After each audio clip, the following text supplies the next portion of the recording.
Star Wars Day is here, guys, and we are going to be talking about probably one of the most influential, game-changing stories ever told. Star Wars is one of my favorite franchises of all time. I love to rewatch the films every time this part of the year.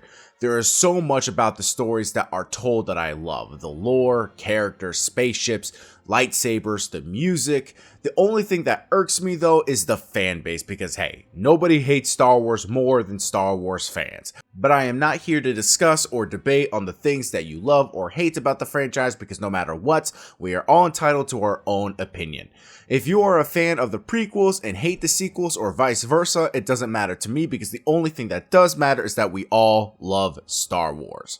You won't find any gatekeeping here because no matter how little or how much you know about this franchise, in my eyes at least, you are always welcome here. Now, in celebration of Star Wars Day, I want to talk about a game that came out not too long ago, Jedi Fallen Order. Now, after Star Wars Battlefront 2 was released and how horrible its launch was, I was not confident in how this game was going to turn out. The biggest thing I heard about this game is how it is pretty much referred to as the Dark Souls of Star Wars, and that it was going to be a whole lot more difficult than previous Star Wars fighting games, and they were not lying. There are 4 difficulty settings that can be changed throughout the game to your pleasing. Storytelling, where the game pretty much holds your hands through the combat and you barely get hurt. Jedi Knight, where is primarily where I play, it isn't too difficult but isn't too easy. Then there is Jedi Master and Jedi Grandmaster, where if you really want a challenge, then that is where you essentially go to die. I love the way the gameplay feels. You definitely have to adjust if you are more used to those faster pace button mashing games. Fallen Order really wants you to take your time and calculate how to attack or defend in combat. At the beginning, you really want to be on the defensive and then progressively get more aggressive the more you become used to how the controls feel and learn more attacks and abilities. If you want to be completely aggressive and just walk through people, then just play on storytelling.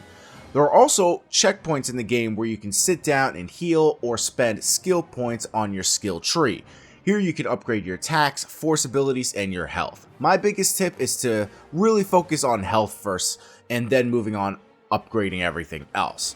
The different kinds of attacks and force abilities are really cool and very helpful. You actually have a whole wide variety of ways to defeat your opponents. So much so that you forget that you have certain abilities later on in the game that reminds you of how actually useful they are. So instead of fighting off stormtroopers and your occasional boss fights, you will come across a wide range of enemies, such as large animals or spiders, monsters and creatures that you have not seen before, life-sized Venus flytraps, and much more.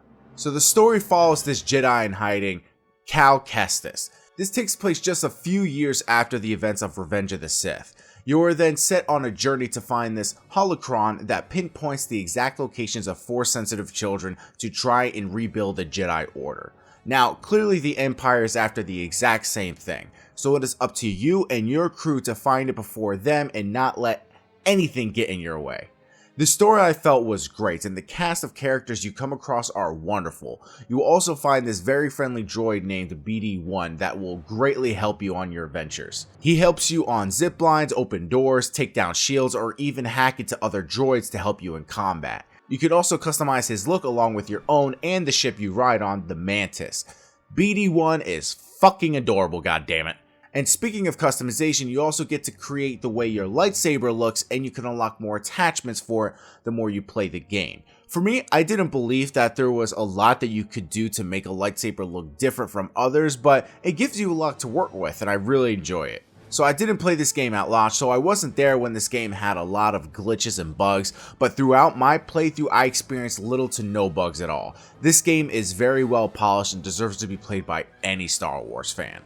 If there was one thing I wish for is dismemberment to be added in, like in Force Unleashed 2, because when I'm cutting up guys like this, it would just make more sense that you would be slicing them in half or take off a limb or two.